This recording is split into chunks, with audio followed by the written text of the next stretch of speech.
Industrial relation हमने definition की बात कर ली, उसके हमने फैक्टर्स की बात कर ली। तो अब जायज़ बनता है कि हम थोड़ी सी कॉजेज भी की बात कर लें कि क्या क्या कॉजेज होते हैं कि हमारे इंडस्ट्री में इंडस्ट्रियल रिलेशन बिगड़ जाते हैं। तो अगर इंडस्ट्रियल रिलेशन हमारे किसी इंडस्ट्री में बिगड़ते हैं, कन्फ्लिक्ट पैदा होता है, तो नेचुरली सी बात है कि इंडस्ट्री में स्ट्राइक होने के चांसेस होंगे, घेराव होने के चांसेस होंगे। और इस तरह की अगर बातें होती हैं इंडस्ट्री में, तो प्रोडक्शन हमारी कम होगी। प्रोडक्शन कम होगी तो नेचुरली हमारी कंट्री को भी लॉस होता है, एक तरह से हमारी इकोनॉमिक प्रोडक्शन नीचे जाती है। तो हम बात कर रहे हैं आज causes of the poor industry relation कि क्या क्या कारण रहते हैं जिसके कारण की किसी भी इंडस्ट्री में जो इंडस्ट्रियल रिलेशन होते हैं, एम्प्लॉय और एम्प्लॉयर के रिलेशन होते हैं, वो पुअर होते हैं। पहला कारण तो है इकोनॉमिक कंडीशन कि इकोनॉमिक कॉज होते हैं कुछ।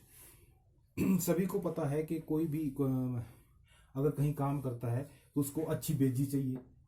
तो किसी भी इंडस्ट्री में अच्छी वेजेस का, अच्छी सैलरी का ना मिलना एक बहुत बड़ा कारण रहता है। अगर वेजेस कम होगी तो नेचुरली कन्फ्लिक्ट पैदा होने के चांसेस ज़्यादा हैं, और एक कॉज बनता है पुअर इंडस्ट्रियल रिलेशंस के लिए।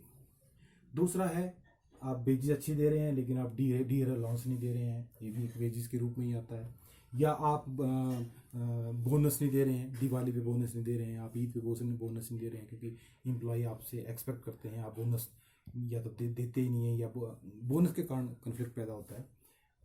हाई प्रॉफिट शेयरिंग, बहुत सी कंपनियों में बड़े ऊंचे लेवल का प्रॉफिट होता है, 200% प्रॉफिट होता है, 400% प्रॉफिट होता है, अच्छे मार्जिन उनके पास होता है। लेकिन कुछ कंपनियों की टेंडेंसी होती है कि वो अपने एम्प्लॉयज़ को वो प्रॉफिट पास नहीं करना चाहते, उस कारण इंडस्ट्री में कॉन्फ्लिक्ट पैदा होते हैं। वर्किंग आवर्स, जैसे कि आजकल बहुत सी इंडस्ट्री में मैं जाता रहता हूँ तो देखता हूँ कि 12-12 घंटे लोगों से काम लिया जाता है। तो वो भी एक और सैलरी उनको तो वही दे दी जाएगी 8 घंटे की। तो वो भी एक कारण रहता है कि पुअर इंडस्ट्री रिलेशंस के। मॉडर्नाइजेशन में मेरा मतलब ये है कि डे बाई डे नई नई टेक्निक्स आ रही हैं, कंपनियां चाहती हैं कि वो अपनी वर्क लाइन को और इम्प्रूव करे, अच्छी प्रोडक्शन करे और क्वालिटी मैनेजमेंट करे। उनको प्लांट्स को मॉडर्नाइज करना पड़ता है। इसके लिए भी कई बार वर्कर के द्वारा रेजिस्टेंस दिखाई जाती है, वो अपने कंफर्टेबल जोन से बाहर नहीं आना चाहते। तो वो भी एक कॉज बनता है पुअर इंडस्ट्रियल रिलेशन का। मेडिकल फैसिलिटी, बहुत सी कंपनी में ये इस तरह की फैसिलिटी नहीं प्रोवाइड कराई जाती। जबकि आपके पास एम्प्लॉय है तो आपके इसके पूरे वेल विशर का ध्यान रखना है, और ये बहुत से हमें एक्ट्स में भी आता है, कभी एक्ट्स का टॉपिक होगा तो कवर करेंगे। मशीन बोनस रिस्क, ये मैं नया टॉपिक आपके लिए इंट्रोड्यूस किया है कि ये भी कारण रहता है, जो कि मेरा पर्सनल एक्सपीरियंस है। बहुत से एम्प्लॉय जो है वो किसी इंडस्ट्री में बड़े कंफर्टेबल जोन पे काम करते हैं, और कुछ एम्प्लॉय हाई रिस्क मशीन्स पे काम करते हैं, वो अपने लिए एक्स्ट्रा बोनस चाहते हैं, जो कि कंपनियां उस तरह के नहीं सोचती।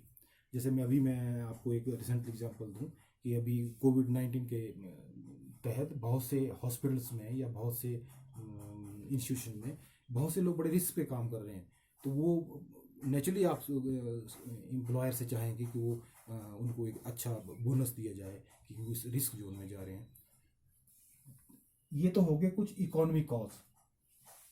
कुछ कॉज मैनेजमेंट के कॉज भी होते हैं कि मैनेजमेंट कॉज, जैसे कुछ कंपनी की टेंडेंसी ये होती है, उनका सोचना ये होता है कि हमारी कंपनी में अगर ट्रेड यूनियन बन जाएगी तो वो हमें दुखी करेंगी। लेकिन मेरे पर्सनल ओपिनियन से ये सब सोचना गलत होता है। अगर ट्रेड यूनियन होगी तो अगर आप उसको चैनलाइज नहीं करोगे तो वो हमेशा स्ट्राइक ही करेंगे। लेकिन अगर आप ट्रेड यूनियंस को चैनलाइज करेंगे तो वो आपके प्रॉफिट शेयरिंग या प्रोडक्शन में भी आपको अच्छी प्रोडक्शन प्रोड्यूस करने में भी वो आपकी हेल्प करेंगी। ज़रूरत होती है कि मैनेजमेंट उस ट्रेड यूनियन को अच्छा चैनलाइज करे, उनको अपने कॉन्फ्रेंस में रखे। तो ट्रेड यूनियन जो है इंडस्ट्री रिलेशन के लिए बड़ा अच्छा काम करती है। लेकिन अगर मैनेजमेंट की टेंडेंसी है कि हमें ट्रेड यूनियन बनने नहीं देनी है, तो वो पूरी इंडस्ट्री रिलेशन के रूप में होता है। बहुत बार बहुत जगह पे एम्प्लॉय कोशिश करते हैं कि हम ट्रेड यूनियन बनाएं, लेकिन एम्प्लॉयर उनको बनाने नहीं देते, तो वो कॉज बन जाता है पूरी इंडस्ट्री रिलेशन के लिए। दूसरा एक और कारण है मैनेजमेंट का sorry, recruitment policy, different recruitment defects.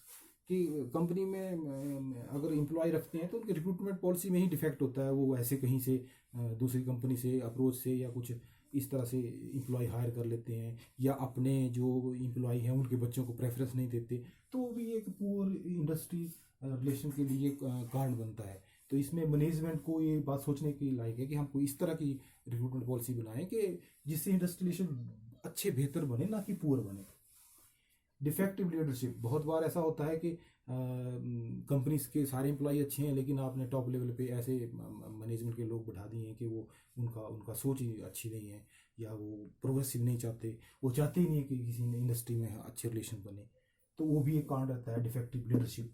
Week trade union, कई बार ट्रेड यूनियन बन जाती हैं लेकिन वो वीक रहती हैं कि वो इतनी स्ट्रेंथ नहीं हो पाती, या कोई गलत नाम से उन ट्रेड यूनियन बन जाती हैं तो उनका मकसद ही कुछ, मैं नाम लेना चाहूँगा, कुछ ट्रेड यूनियन का मकसद ही होता है कि स्ट्राइक ही करनी है या हमेशा घिराव ही करना है। और जब अपनी तरफ से देने की बात हो कि अच्छी प्रोडक्शन देनी है, अच्छी क्वालिटी देनी है, तो उसमें पीछे हट जाते हैं, तो वो वीक ट्रेड यूनियन मैं उनको बोलूँगा। पॉलिटिकल कॉज भी होते हैं कुछ,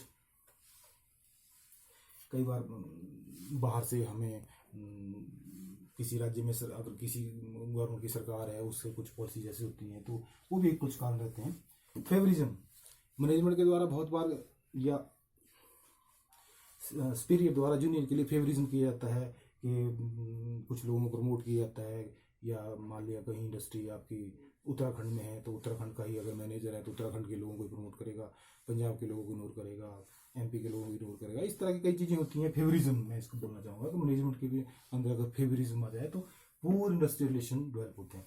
अदर कॉजेज, अदर कॉजेज में वैसे तो बहुत कॉजेज हो सकते हैं लेकिन मैं अपनी तरफ से कुछ कॉजेज आपको ढूंढ के निकाले। फोर्स स्ट्राइक, बहुत बार क्या होता है कि पॉलिटिकल रैली हो रही है मान लिया किसी बड़े नेता की, तो आपको इंडस्ट्री के अंदर वर्कर्स को फोर्स किया जाता है कि आप जाइए वहाँ से स्ट्राइक कीजिए, यहाँ धरना कीजिए, बस में भर के जाइए। इस तरह के कारण भी पूर्ण, हालांकि उनका मन नहीं है, वो अपने कंफर्टेबल जोन में रहना चाहते हैं, लेकिन फिर भी हम उनको फोर्स वहाँ धकेलते हैं, तो भी एक पूरी इंडस्ट्री रिलेशन का कॉज बनता है। पॉलिटिकल बाइंडिंग होती है कई बार किसी इंडस्ट्री के लिए। तो ये कुछ है। दोबारा से मैं सम अप कर दूं कि अगर causes of poor industry relation की बात करें, किसी इंडस्ट्री में अगर पुअर इंडस्ट्री रिलेशन है, कन्फ्लिक्ट है, स्ट्राइक ज़्यादा होगी, गिराव होंगे, प्रोडक्शन कम होगी और ओवरऑल कंट्री को लॉस होगा। 3 तरह के कॉज मैंने डिफाइन किए हैं: economic cause, management cause, other cause.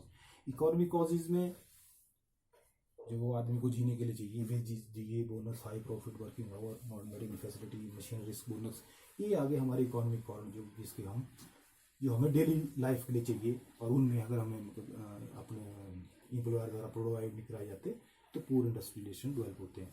दूसरे कॉजेज के टाइप हैं मैनेजमेंट के कॉज, ट्रेड यूनियन नहीं बनने देते, रिक्रूटमेंट पॉलिसी डिफेक्ट है, डिफेक्टिव लीडरशिप है, वीक ट्रेड यूनियन है, पॉलिटिकल कॉज हैं, और कुछ अदर कॉजेज होते हैं। तो यही कुछ था। मैं अंत में चाहूँगा कि एक बार इस पूरे को फोकस करके दिखा दिया जाए ताकि को जिसने नोट करना है कर लिया जाए। और आज के लिए इतना ही काफ़ी। Thank you.